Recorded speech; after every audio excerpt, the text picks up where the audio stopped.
আজকে আমাদের বাড়ি ফেরার দিন। এখানে সবাই এখন রেডি হচ্ছে। অনন্যা খুব ভালো করে মুখে একটু ঘষে নিচ্ছে। এখন বাজে কটা, 9টা বাজে। তোমরা কি এদিকে? স্বাগতা খুব ব্যস্ত লাস্ট মুহূর্তের।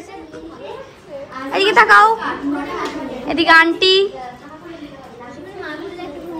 এই যে বৈশিখা, সবাই রেডি মোটামুটি। এখানে সবাই রেডি হয়ে গেছে যাওয়ার জন্য, শুধু যাওয়ার পোস্ট। আর এই যে আমাদের এই রুমটা দেওয়া হয়েছিল, একটু মেসি হয়ে আছে, ওটা একটু পরে ঠিক হয়ে যাবে। এই যে এই, ও বাবা, স্বাগতা আন্টিকে রেডি করাচ্ছে তিলক। এখানে আমার এক বান্ধবী ব্লগার হয়ে গেছে গাইস, কিন্তু কি বলবে কিছু বুঝতে পারছিল না, তাই ক্যামেরাটাকে হাতে নিয়েই বারবার গোল গোল গোল ঘুরছিল। আমি পরে ভিডিওটা দেখে ভাবছিলাম, আরে তুই কি বলতে চাইছিলি বল, মানে কোনো একটা কথা না, জাস্ট ফোনটাকে ধরে এদিক আর ওদিক। দাঁড়া আমি ভাবলাম কিছু একটা বলছে হয়তো মা, তারপরে দিলাম কোনো কিছুই না, জাস্ট ওর রিয়াকশনটা দেখো। গজব বেজতি। আমরা এখন চলেছি, সব ব্যাগ পটলা নিয়ে আমরা চলে যাচ্ছি, বেরিয়ে যাচ্ছি। ব্যাগ পটলা নিয়ে আমরা সব বেরিয়ে পড়েছি, সবার দু চারটে করে ব্যাগ। এবার আমরা next destination to our home. আমরা ছিলাম তো গদা ভবনে, আর গদা ভবন থেকে মন্দিরটা দেখো কত সুন্দর লাগছিল। তো যাওয়ার আগে শেষবারের মতো একবার দেখে নিলাম। এরপর চলে গেছিলাম আমরা সকালের খাবার খেতে। তখন দেখা যাচ্ছে আমরা খাইতে যাচ্ছি গাড়ি। তো আজকেই হলো মায়াপুরে আমাদের শেষ দিন, আর এই গদা ভবনেই দেখো আমরা ছিলাম, কত সুন্দর লাগছে বাইরে থেকে। আমরা রুম ছেড়ে দিলেও এখনই আমরা চলে যাব না, একটু আশেপাশটা ঘুরে দেখব, তারপরে যাব। যদিও সেইভাবে কিন্তু আমাদের ঘোরাটা হয়নি।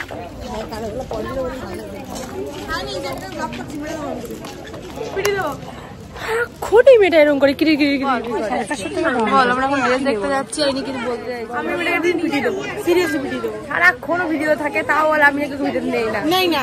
বড় হারামি হো বেটা। এরপর আমরা সবাই মিলে শেষ দিনে একটা সুন্দর ফটো তুলে নিচ্ছিলাম, কারণ এই ফটোগুলোই তো পরে স্মৃতি হয়ে থাকবে আমাদের কাছে। তারপরে একটু সবাই মিলে টুকটাক এদিক ওদিক দোকানে চলে গেছিলাম দেখার জন্য। আর এখানে না এই আয়নাটা আমার বেশ ভালোই লেগেছিল, বিশেষ করে সামনের ওই ডিজাইনটার জন্য। এরপর যেহেতু হাতে আমাদের টাইম ছিল, তাই আমরা চলে গেছিলাম, এখন যে মূল মন্দিরটা হচ্ছে ওটা এখনো ওপেন হয়নি, ওটাই দেখার জন্য আমরা চলে গেছিলাম। আমার পিছনে কে আসছে দেখো, আমাদের হাই গোবিন্দ দিদা। এরপর আমরা চলে গেছিলাম যে মিউজিয়ামটা হচ্ছে নিচে, ওখানে। আর এখানে দেখো রাধা মাধবের কত সুন্দর ফটো। অ্যাকচুয়ালি ওখানে যে রাধা মাধব আছে, এখানেই সেই ফটোগুলো দেওয়া আছে, সেগুলো তো তোমাদের দেখাতে পারিনি, তাই ফটোগুলো দেখে নাও, কত সুন্দর যেন মায়াবী, মনে হয় দেখতেই থাকি। আর এখান থেকে অনন্যা তো উকি মেরে দেখছিল একটা রুমে, যেখানে ক্যামেরা অ্যালাউ ছিল না, তাই আমি আর করলাম না। এখানে আছে নৃসিংহদেব, এগুলো সবই আসলে মূল মন্দিরের ভেতরেই ছিল। ওখানে নিচের সেকশনটা পুরোটাই মিউজিয়াম ছিল, তো আমরা অন্য একটা পার্টে ছিলাম। যদিও আমি সব কিছুর ভিডিও করিনি, কারণ সামনে থেকে দেখার অনুভূতি একটা আলাদা। কিছু ভিডিও করেছিলাম।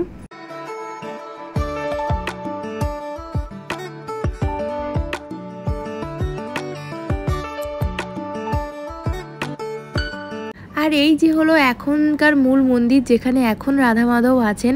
আর দূর থেকে দেখতে না পুরো ব্যাপারটা একটা পিঙ্ক সিটির মতো লাগছিল।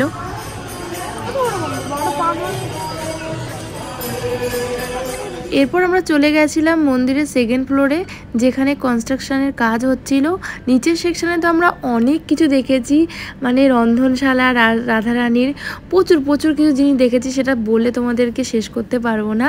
আর মূল মন্দিরের এই চূড়াটা দেখো কত উঁচু। এই মন্দিরের ব্যাপারে, মন্দির সম্বন্ধে কবে কি ওপেন হবে না হবে, কোথায় কোন ঠাকুর থাকবে, যিনি গাইড ছিলেন উনি ভালো করে মাইক নিয়ে অ্যানাউন্স করে ভালোভাবে বুঝিয়ে দিচ্ছিলেন আমাদেরকে। এখন তো কাজ হচ্ছে, তো দেখার মতো সেই রকম খুব একটা কিছু নেই, বাট যেটা কমপ্লিট হওয়ার পর যে কি অসাধারণ হবে সেটা এখন থেকে দেখেই বোঝা যাচ্ছে।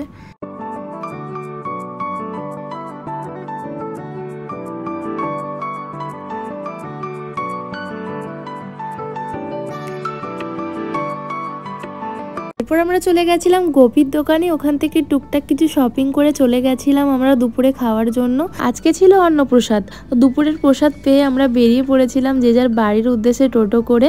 আর যাওয়ার পথে না খুব সুন্দর সুন্দর দোকান যেন চোখে পড়ছিল, বিশেষ করে গোপীর দোকানগুলো এত সুন্দর লাগছিল। এরপর টোটো করে চলে আসলাম আমরা ঘাটে। আর এই ঘাটটার কিছু একটা নাম ছিল যেটা আমার এই মুহূর্তে মনে পড়ছে না। আর ঘাটটা না সত্যি অসাধারণ ছিল, বাট নদীর ঘাট আমি এরকম কখনো দেখিনি। এটা আমার নদীর থেকে প্রথমে দেখে মনে হচ্ছিল ঝিল। এরপরে চলে এসেছিলাম আমরা কৃষ্ণনগর রেলওয়ে স্টেশন। ক্লান্ত বিধ্বস্ত হয়ে আবার খাওয়া দাওয়া শুরু হয়ে গেছে ট্রেনের। এই যে এবার আমাদের সঙ্গে প্রেরণা আছে, আগের বার ছিল না। আর এদিকে আন্টি আর দিদা বসছে, এদিকে অনেক গল্প করতে ব্যস্ত দুজন। এদিকে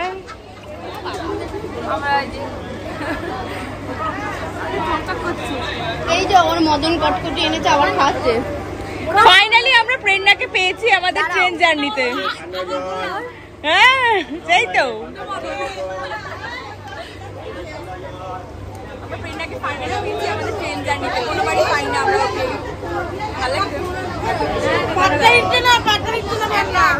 কি বলছে প্রেরণা? পাট্টা দিচ্ছে না। তুই কি খাচ্ছিস আবার? দিদা দিদা চশমা পরবে। আমি এসছি মোটা মদন।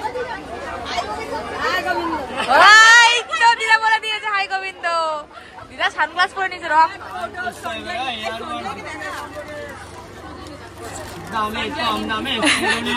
এই যে কুরকুরে পাপকর্ন যেটা নেই, আর রঙিন রঙিন পাপড়টা দেখা রে, এতটা রয়েছে।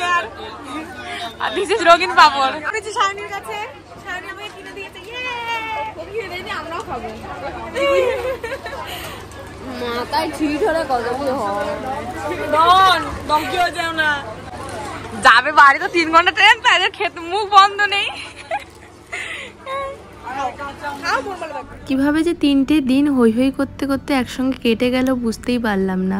আর এই ভিডিওগুলোই তো আমাদের স্মৃতি হয়ে থাকবে। তো এই ব্লগের সঙ্গে মায়াপুরের ভিডিওটাও শেষ করছি এখানেই। সবাই ভালো থেকো, সুস্থ থেকো। আর আমার চ্যানেল নতুন হলে অবশ্যই চ্যানেলটাকে সাবস্ক্রাইব করে দিও। দেখা হবে নেক্সট ভিডিওতে। Bye bye.